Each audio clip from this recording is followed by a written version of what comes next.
A lot right now is going on. You have the U.S. Navy scrambling, working to retrieve two of our aircrafts that fell into the South China Sea without explanation, and they're trying to find them before the Chinese do.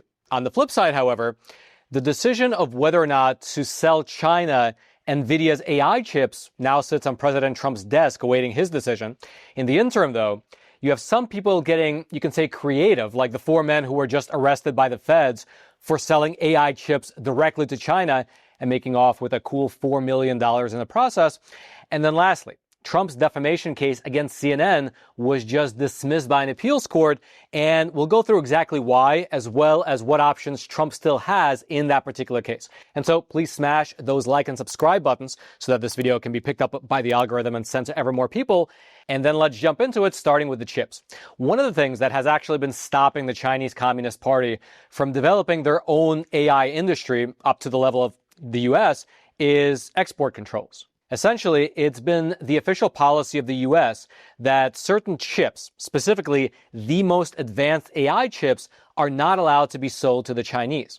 However, that soon might be changing. Up on your screen right now is a report that was published last week in Bloomberg showing how the Trump administration has been quietly mulling over whether to allow NVIDIA to sell their advanced H200 AI chips directly to China, something that's been banned up until now. Quote, U.S. officials are having early discussions on whether to let NVIDIA sell its H200 artificial intelligence chips to China.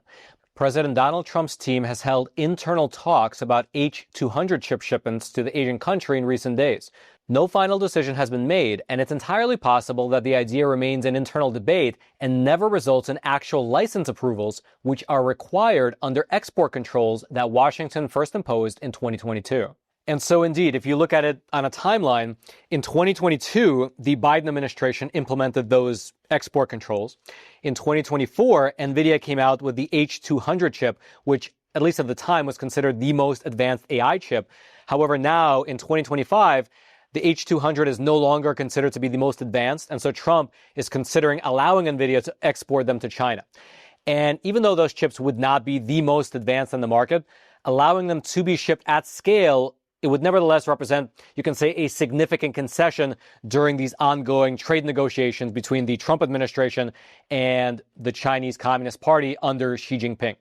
Now, you had U.S. Commerce Secretary Howard Lutnick. He recently went on Bloomberg TV to discuss that particular development, and here is specifically what he said regarding where it's at. Quote, U.S. Commerce Secretary Howard Lutnick told Bloomberg TV earlier that the decision to authorize the sale of NVIDIA's H200 chips to China is now on President Trump's desk. Furthermore, besides the matter of just sending these chips, the White House is also pressuring Congress to not pass a certain related bill. Quote, the White House is also urging Congress to reject a bipartisan bill that would require NVIDIA to prioritize American customers over China. Now, you can see that bill in question right up there on your screen. It's called the Guaranteeing Access and Innovation for National Artificial Intelligence Act, otherwise known by the acronym GAIN AI Act. And it basically would make it a legal requirement for chip manufacturers like NVIDIA to prioritize U.S. buyers over foreign buyers like China. The crux of the White House's argument against this particular bill, though, is that the U.S. internal demand for these chips has already been met. And so if you impose these blanket export controls, you're basically just hurting the company by not letting them sell their product. Quote, NVIDIA has been fighting to stop the GAIN AI Act from becoming law for several months because it believes the bill will create more problems than it would solve. The company informed Congress that U.S. customers already have sufficient chips, so there is no danger of a shortage. Limiting sales to China, it argued, would only lower their revenue and slow the development of new AI chips. The White House has listened to NVIDIA's pleas and is now asking Congress to reject the bill, as it could do more harm than good. Officials say U.S. companies already have sufficient AI chips and that the government can always monitor exports to ensure that sensitive information does not fall into the wrong hands. However, sometimes even with monitoring, information does still fall into the wrong hands. Case in point, late last week, you had two Chinese nationals, alongside two Americans, being charged with smuggling NVIDIA chips directly to China. Now, the four men are as follows. You have Chinese nationals, Li Cham, who lives in California, as well as Chen Jing, who lives in Florida on an F1 non-immigrant student visa. And interestingly, he has a student visa even though he's 45 years old. Then you had the two U.S. citizens. You had Ho Hong Ning, who lives in Florida but was born in Hong Kong, as well as Brian Curtis Raymond from good old Huntsville, Alabama. And according to the indictment, which you can see right there up on your screen, these four men were charged with several different counts, including smuggling, conspiracy to commit money laundering, as well as conspiracy to violate the Export Control Reform Act. And here was the basic gist of their alleged scheme. Quote, prosecutors allege that the four defendants conspired from September 2023 through November of this year to illegally export advanced graphics processing units which have artificial intelligence applications through the third countries of Malaysia and Thailand. Prosecutors said that the scheme relied on Tampa-based company Janford Realtor, owned by Ho and Lee, and not involved in real estate, which acted as a front to purchase and export the restricted GPUs to China. Raymond's Alabama-based electronics company was also allegedly involved in the scheme, supplying the restricted GPUs to Ho and others for illegal export. Some 400 NVIDIA A100 GPUs were exported in two shipments to China between October 2024 and January of this year. Two subsequent shipments involving 10 Hewlett-Packard Enterprise supercomputers containing NVIDIA H100 GPUs and 50 separate H200 GPUs were disrupted by law enforcement and therefore not completed. The indictment also alleges that the defendants received more than $3.89 million in wire transfers from China to fund their scheme. And by the way, just as an aside, this indictment actually came on the heels of another indictment back in August of this year for pretty much the same thing. Back then, you had two Chinese nationals who were indicted for shipping tens of millions of dollars worth of microchips to China, including, I should mention, the NVIDIA H100 GPUs that we've been talking about. Meaning that there are still back channels for the CCP to get their hands on these precious chips. However, because of export controls, the amount that they can actually get their hands on is limited basically to how much people can smuggle out of the U.S. And then secondly, anyone doing the smuggling runs the risk of getting caught and arrested by the feds. However, having said that, there are other ways for the Chinese to get a hold of American technology. For instance, they can just dive down into the bottom of the South China Sea and just pick it up.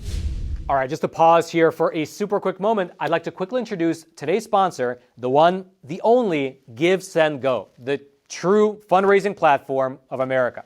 You see, 10 years ago, Give, Send, Go, it was founded with a simple idea to create a place where people could go and easily, safely, and confidently raise money for the causes that actually matter to them. And unlike some of their competitors, Give, Send, Go is really a solid fundraising platform that doesn't arbitrarily censor causes that they disagree with. I'm not going to go into the specifics, but I'm sure you all know what I'm talking about. And so this year, Give, Send, Go is inviting you to join millions of people worldwide for Giving Tuesday. It's on December 2nd, and it's the Global Day of Generosity. It's a good day to fundraise for a good cause.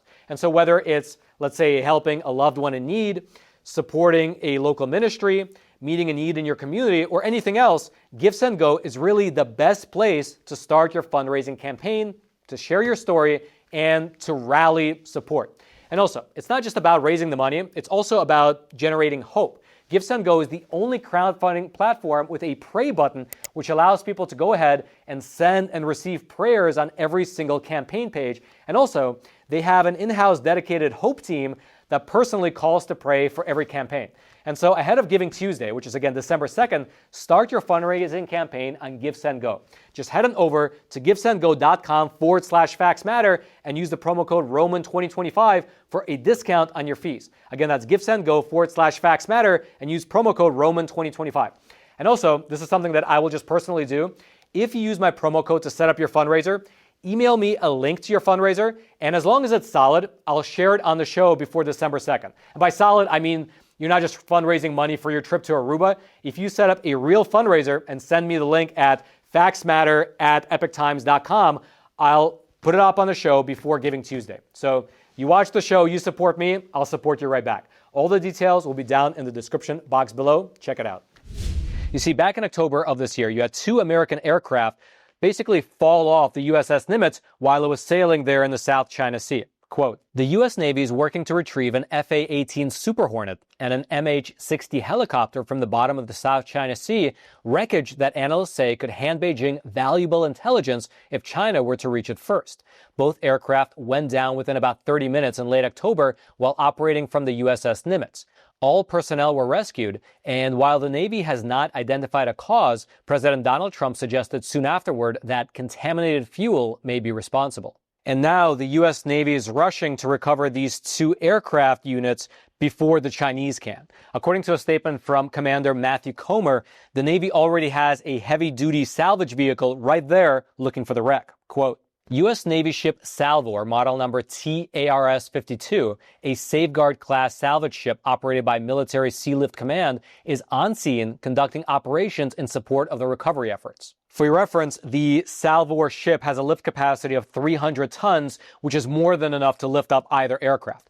However, the element here is not necessarily capability, but rather time, because both of these 2 wrecks contain technology that China would like to examine. To that point, while speaking to CNN, here is what the former director of operations at U.S. Pacific Command's Joint Intelligence Center said on the matter. Quote, acquiring an airframe and surviving systems will provide valuable insight into its technological strengths and how to defeat it tactically. He noted that Beijing has never had access to a crashed FA-18. Recovering one could help China refine its carrier-based J-15T jets. The MH-60's anti-submarine warfare systems could also offer insights to a PLA Navy that, Schuster said, is urgently trying to modernize. So recovering that helicopter should enjoy a high priority. Now, of course, the U.S. Navy does already have an actual salvage ship in the area actively looking for the wreck, but perhaps because of sheer proximity, China might still have an advantage. Quote, it's unclear whether China is attempting to locate the wrecks. Still, geography favors Beijing. As Schuster put it, if China makes it a race, it enjoys home field advantage and can be expected to impede our recovery efforts if it chooses. Meaning, unlikely, but possible. Now, that quote came from a CNN article, and speaking of CNN, an appeals court just ruled in favor of them against President Trump. Now, to give you a little bit of backstory on this particular lawsuit, back in October of 2022, you had President Trump's lawyers sue CNN for defamation over what they claimed were false statements that were made by the network against Trump. In the filing, among other things, you had President Trump's legal team accuse CNN of repeatedly airing claims that he was illegitimately elected in 2016, as well as inaccurately branding him as a liar in regards to his claims about the 2020 election. Now, according to the initial filing, CNN used the term big lie in relation to Trump more than 7,700 times between January of 2021 and when the suit was filed in October of 2022. And part of Trump's legal argument was quite interesting, saying that Trump is not lying since he subjectively believes everything that he says regarding the 2020 election. It was actually a kind of an interesting argument. They were essentially not disputing any of the facts, but only that branding Trump a liar was not accurate because what he said publicly matches what he believed privately. Also, on top of that, quote, Trump said that the phrase was intended to link him to Adolf Hitler and propaganda used by the Nazis in Germany. However, in 2023, you had U.S. District Judge Anurag Singhal dismissed Trump's lawsuit, writing in his order that CNN's use of the term big lie was repugnant but not defamatory. Now, Trump appealed that ruling. However, on Tuesday of last week, November 18th, the U.S. Court of Appeals for the 11th Circuit sided once again with CNN. According to the court's opinion, quote, Trump did not adequately show that CNN defamed him when it reported that he promoted what it described as the big lie when challenging results from the 2020 presidential election.